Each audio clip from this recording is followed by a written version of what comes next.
Ya, baiklah. Assalamualaikum warahmatullahi wabarakatuh. Perkenalkan nama saya Kevin Kolibu, Sambuk S111-20022. Pada kesempatan kali ini saya akan menjelaskan mengenai tugas manajemen investasi dan properti yang telah saya kerjakan. Dan pada tugas ini merupakan salah satu tugas sebagai pemenuhan kehadiran pada mata kuliah yang kelima.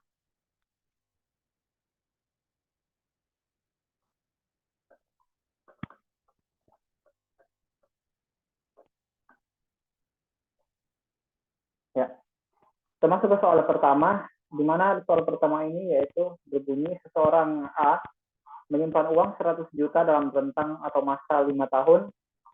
Apabila bunga deposito hanya 6% per tahun, berapakah uang yang didapat pada akhir tahun kelima?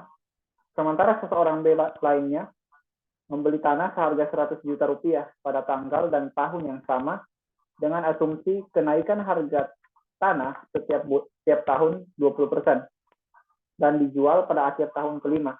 Bandingkan yang mana yang paling menguntungkan, investasi tanah atau deposito, dan berapa besaran yang didapat pada akhir tahun kelima. Pertama-tama kita harus tahu dulu masing-masing profit yang didapat pada hasil pada investasi antara deposito dan tanah.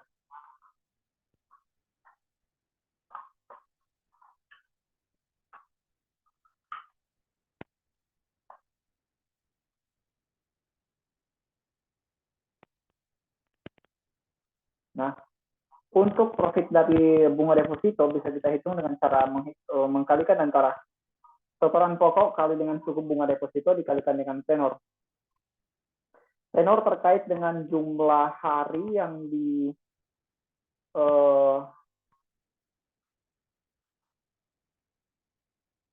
ditetapkan dengan rentang waktu 5 tahun. Kita ambil rata-rata untuk hari per bulan yaitu 30, kemudian dikalikan dengan 12, kalikan dengan 5, maka akan mendapatkan hasil 1.800 hari dalam kurun waktu 5 tahun.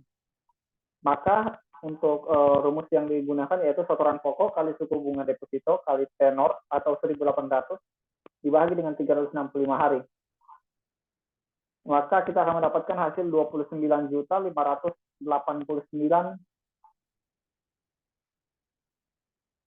Kemudian untuk besaran yang didapatkan dari investasi deposito ini yaitu setoran pokok ditambah dengan profit tadi yang telah kita dapat selama kurang rentang waktu 5 tahun, yaitu 100 juta ditambah dengan 29.589.000, maka akan mendapatkan 129.589.000 besaran pada akhir tahun kelima. Itu untuk profit yang investasi bunga pada deposito ya. Kemudian untuk investasi tanah dengan keuntungan 20% per tahun, kita hitung dengan F sama dengan P, kemudian dalam kurung S per P, kali I, kali dengan N. Untuk P, nilai present atau sekarang atau setoran pokok yang telah kita masukkan, yang kita beli, yaitu 100 juta, kemudian dikalikan dengan F per P, kali dengan I atau suku bunga, kemudian kalikan dengan N atau jumlah tahun.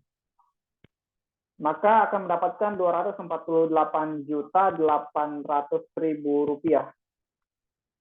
Itu untuk nilai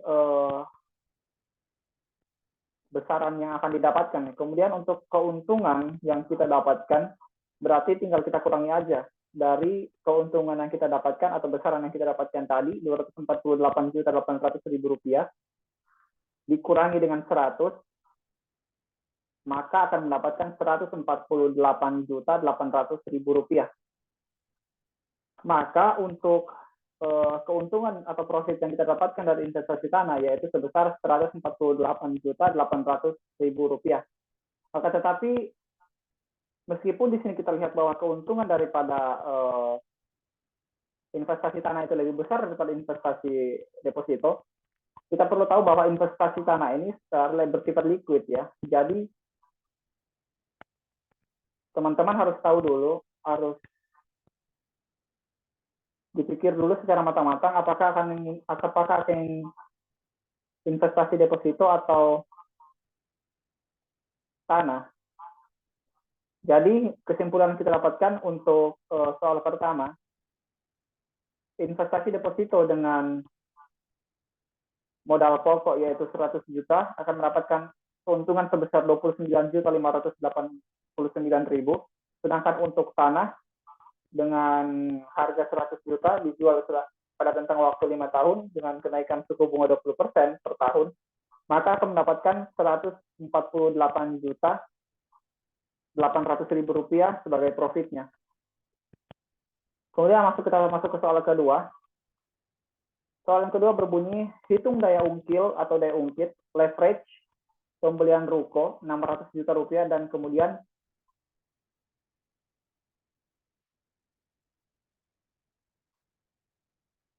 kemudian dijual setelah 12 bulan dengan harga 700 juta rupiah.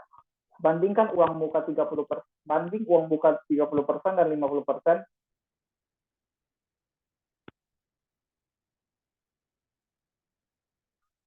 Dan bunga pinjaman cicilan 1% per bulan. Nah, kita bisa hitung dengan rumus sebagai berikut. Pertama, harga ruko. Harga ruko itu kan kita beli 600 juta ya sebelum dijual. Kemudian uang muka yang kita berikan itu, uang muka pertama ada uang muka pertama sesuai dengan soal, dan uang muka kedua yaitu 30% dan 50%. 30% dari 600 juta itu kan 180 juta. Sedangkan untuk uang muka kedua yaitu 50%. 50% dari 600 juta itu 300 juta. Kemudian harga jual ketika kita jual ruko tersebut yaitu 700 juta. Maka kenaikan dari 600 juta ke 700 juta, kita hitung berapa persen kenaikannya. Ya mudah caranya, tinggal bahagia aja. Pertama kita kurangi dulu, 700 juta kurang 600 juta itu kan 100. Kemudian kita cari 100 itu berapa persen dari 600 juta. Maka 100 bahagi 600 kali 100%, kita akan mendapatkan 16,667%. Maka kurang lebih kenaikannya sekitar 17% dari 600 juta. Secara garis besar, otomatis keuntungannya yaitu 100 juta rupiah. Kemudian imbal hasil yang kita dapatkan ada dua, yaitu imbal hasil 1 berdasarkan uang muka 30% dan uang muka 50%. Untuk uang muka 1%, imbal hasilnya yaitu 56%. Kemudian untuk uang muka 50% dengan besaran 300 juta, maka imbal hasilnya yaitu 33%. Nah, yang perlu jadi catatan teman-teman bahwa daya ungkil makin besar apabila uang muka yang kita berikan itu makin kecil. Kenaikan imbal hasil makin besar, tetapi resiko makin besar pula kalau harga ruko tersebut menurun atau sewaannya menurun. Itu untuk nomor 2. Kemudian soal yang ketiga.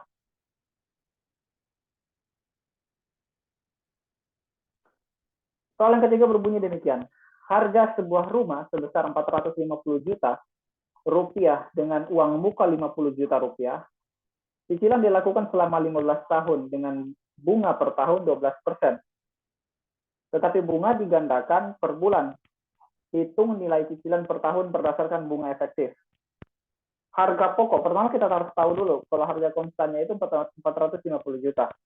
Kemudian uang muka yang kita berikan itu 50 juta ya. 50 juta itu berapa persen dari 450 juta? Caranya tetap sama seperti tadi, seperti soal 1 dan 2. Kita bahagi dulu 50 bahagi dengan 450 juta, kemudian kali 100, maka akan mendapatkan hasil 11,11% uang muka daripada harga konstan tadi.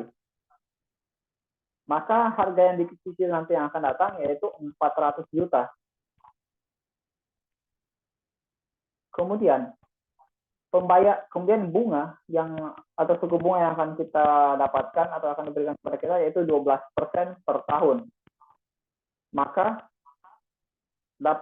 didapatkan bunga efektif per 12 bulan yaitu 12% per tahun. Didapatkan dengan rumus 1 plus suku bunga per 12 bulan bahagi 1, kemudian pangkat 1 kurang 1. Kemudian cicilan per 12 bulan, itu kan selama 15 tahun ya, maka kita akan 15 kali membayar. 15 kali membayar, otomatis cicilan per 12 bulan kita dapatkan dengan rumus min PMT, kemudian kita blokin ya, bunga efektifnya, kemudian koma, kemudian 15 yang di atas tadi, atau cicilan per 12 bulan sebanyak 15 kali, kemudian koma lagi, kemudian ini ya, harga yang dicicil tadi ya, harga yang dicicil tadi 400 juta. Maka untuk cicilan per 12 bulan, kita akan membayar sebesar Rp58.730.000. Itulah penjelasan saya mengenai tugas yang telah saya kerjakan dari nomor 1 sampai nomor 3. Lebih dan kurangnya saya mohon maaf. Assalamualaikum warahmatullahi wabarakatuh dan selamat malam.